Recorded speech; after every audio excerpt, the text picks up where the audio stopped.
Bobing, salamat po. Oo, kamusta ikaw? Ano ang mamatsyag mo subong? Siyempre, perte kalipay kay gipangabudlayan ko man ang exam nga nagprepare ko sa tarong. Di palipay ko subong kay para man sa ako niya pamilya gyapon. Oo po, pati gani ako, nagasmal na. I'm very happy for you, no, because ang imo sining achievement. Pero, sino ba lang una nga nakakita sa name mo kahapon, Jeff? Kahapon, ang una gyud nakakita sa pangalan ko kay ang akon niya manghud. Mm-mm. Kay ginakulbaan na abi ako sa paglanta ko sa mga pangalan ba kay ginalanta ko kung ano ang pangalan ko sa listahan. Mm-mm. Wala na ko naglantaw anay sa mga top notchers. Amo Okay. na nga ang nakakita sa pangalan ko gid kay ang manghud ko gid ang una Mm-mm. nakakita.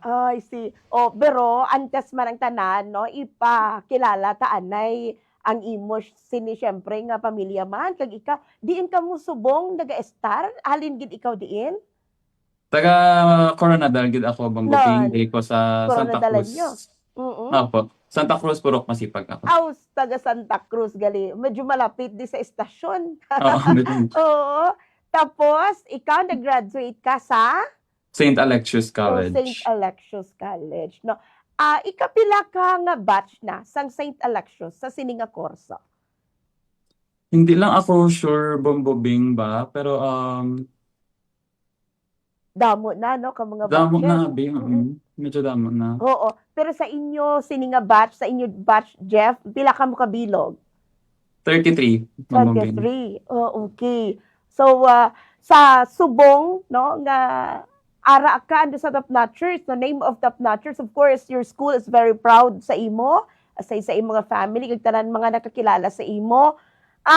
Ano kabudlay ang imo na experience man, no? Ano ang mga struggles antes ang examinasyon kag syempre on the day na mismo sa examination.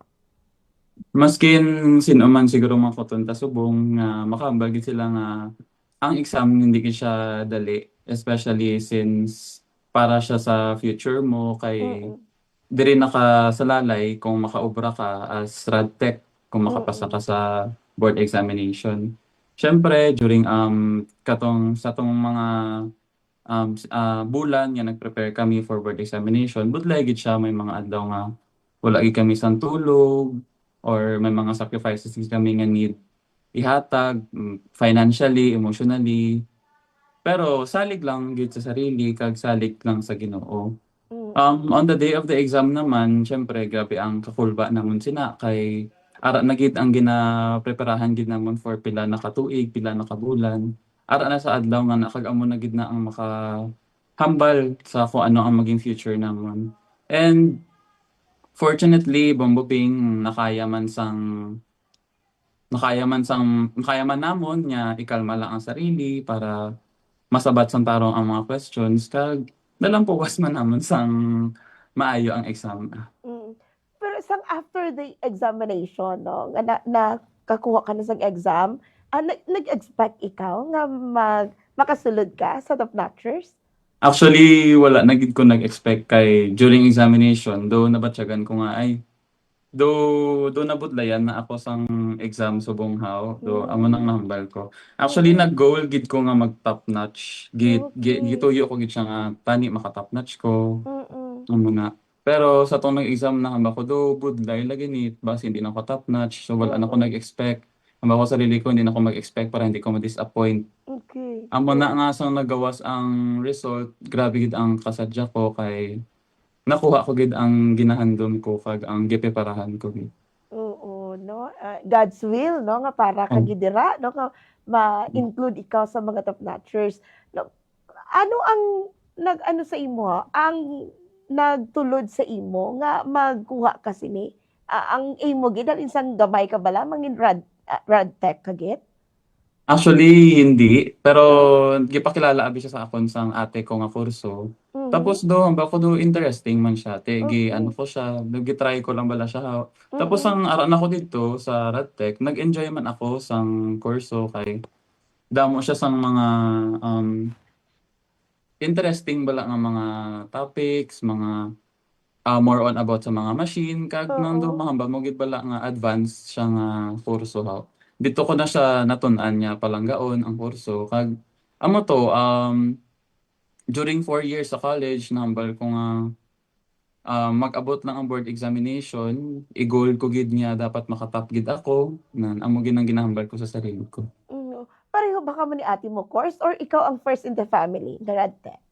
Ako ang first in the family. Gi-introduce na siya sa Uy, akon sa ate ko. oo, I see. So, ang imo sini subong no nga mga nga goal mo kag dream mo na naabot mo na gid. So after sa nagwa ang imo pangalan, I know hindi lang kami ang nag-reach out sa imo. Basi damo ka na mga offers. Kumusta ang imo mga plans after this? So far, wala pa man, bumubing. Kamo man gid ang pinakauna nag-ano sa akon, nga nag-reach out para sa mag-interview gani. Mm. But I hope damo mag-abot niya opportunities kay amo man ning isa sa mga rason nga gusto ko mag-top for the opportunities para man sa pamilya ko kag para man sa sarili ko. Oh, how about if the school mag-offer sa imo ang school? Ayo, actually gali bumubing nag-offer na sa akon ang school. Syempre isa man Mm. sa mga gina-consider ko kay syempre to look back man sa school nga naghatag sa akon sa foundation, naghatag sa akon sa Oo. akon nga fundamental learnings, amo ba na. Mm. Okay. And sa pila ka bulan ay duration, mga ano ka nga year gani Jeff nag-graduate and pila ka months ang imo nga nga review and test ka nga nagkuha sa exam? Bale, subong man ako nga year nag-graduate, Bambabing, katong Mm. June 2025 nag-graduate Okay. ko. Oo. Tapos, halin July hasta December 10 ang ako ni-review. Tapos, nag-exam kami December 11 kag 12. I see. Sa iban nga mga ma-interview namon Jeff, as in totally dula sila sa social media, no? Wala na sila sa social life. How about you? Ano ang imong mga ginaagyan? Nangin seryosa ka? Books lang gid bala? Tutok lang gid sa study? Ano ang journey mo naman? Actually, Bambabing, nag-review center ako sa Okay. Manila, sa Bulacan, sa PTLC. Okay. Oo. Dito, abi nga review center, bale, ginapa-focus gid kami balahaw sa amon nga studies. So, ako ang gihimo ko personally, nag-deactivate man ako sa mga social accounts ko. Okay. Tapos, nag-focus ko sa review ko. Kay Mm. since dito sa review center, abi, nang ginadisiplina kami nga hindi kami pwede magguwas-guwa, maggwa-gwa, mga Mm. balasin na. Do amo na to ang naging sacrifice ko, naging sacrifice namon sa mga upod ko dito man sa mga upod ko mangyapon dito sa review center. Amo na to ang mga naging sacrifice namon para maabot man namon ang amo niya ginahandom nga makapasa kami sa board exam. Mm. On the other side, no, may ginasiling sila, ang iban may inspiration sila. Aside sa family, how about you? May special inspiration ka man? May ara man, may ara. Oo. Maayo, gid supportive man siya. Kung nag-deactivate ka sa social media, paanong communication? Wala man nauntat. Wala man ma'am, kay may ara pa man gyapon sang ano, messenger kay ang usually lang itong mga iban ko lang man yung social medias ang na-deactivate ko. Oo, okay. So, part and parcel, no? Mangin balasihan na sa mga masunod nga magkuha sa board exam nga hindi dapat totally ha ang special someone mo kag ang magluwas sa pamilya mga aspiration mangin kaupod mo na sa imo sining nga journey. So, ang eskwelahan, no? This is the first time nga may ara sang top notcher ang St. Alexius for the RadTech. Opo, first time Wow, po. oo. Kag ikaw gid ang naghatag sang dugang nga dungog para sa eskwelahan. So, Opo. sa ano ang gusto mo nga advice didto sa mga nagapamati kag nagalantaw subong nga Dream Manila, no? Kag wala sila makahibalo nga may amo gali ni nga kurso, no? Siguro antes anay gali sina tagaan mo kami sang lipot lang, no? Nga tawag naton sini orientation. Ano ang mangin trabaho ni ni Jeff, no? Ano ang trabaho sa isa ka radtech, no? Radiologist. Ano ang trabaho niya, Jeff? Lipot lang para mas maintindihan sa magkakabatanunan subong. Sige, sige. Usually abe pag maghambal ka nga radtech, hambalon sa mga tao nga tikay o daw kuno ka radyo, ang wala na ako. Pwede Oo. gani, ang obra lang daw kuno ng pindot-pindot, ng sa Sa x-ray, machine. ang wala Yeah. na ako. Pero kung sa mga tao nga interested man kamo sa kurso nga radtech, ang mahambal ko lang, ang kurso gid namon it's very interesting. Damo-damo siya sang opportunities nga pwede ma-open sa imo. Kay kami ng mga nagakapot sa mga X-ray, mga CT scan, mga MRI, mga advanced machines nga makabulig bala sa mga doktor nga diagnose sa mga sakit sa mga katawhan. Aside sa mag-enjoy ka sa field, makabuli ka pud sa mga tao, sa ospital nga makabuli ka nga ma-diagnose ang mga sakit nila. Kumbaga ikaw gid ang pinakamata sa mga tao when it comes Mm. to diagnosing ng mga sakit nila. Kag hambal nila abi since naga-work kami with radiation nga delikado siya. But then Oo. if ara ka na dito, ma-realize mo nga ang risk niya is very very small and managed man siya. So if Mm. you're interested, hindi ka mahadlok. Just search for it, research ka lang and mabalaan mo nga this profession, it opens a lot of opportunities for you. Mm.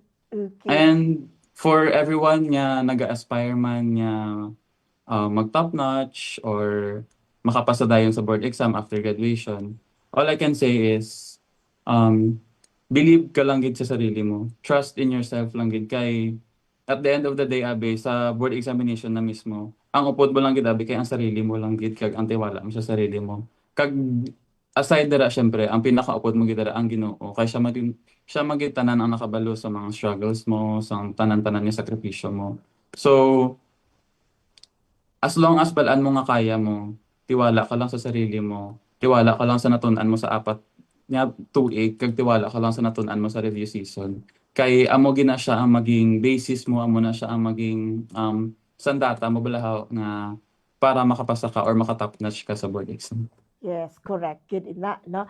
And syempre, igab mo ni nga opportunity nga magpasalamat ka. Ano mabudlay ang reply isa-isa sa messenger kag text back or mag-call back. Ari, general na, no? Sino tanan gusto mo pasalamatan? Go ahead.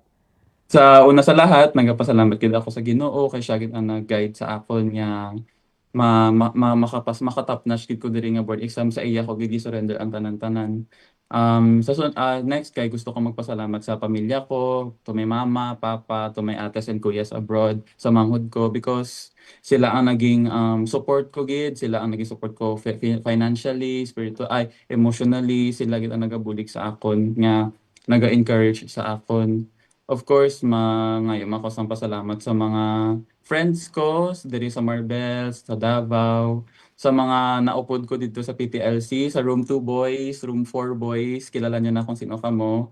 Thank you gid sang madamo sa bulig sa akon, sa pagbulig sa akon niya maging determinado gyapon, disiplinado gyapon, kag salamat gid sa aton nga pagsasama dito kay dahil po sa inyo wala ko nabudlayan niya. Wala ko bala nang nagatawag na homesick, nang masina. Kay kamo ang naging family ko dito sa santang layo ko diri sa balay ko.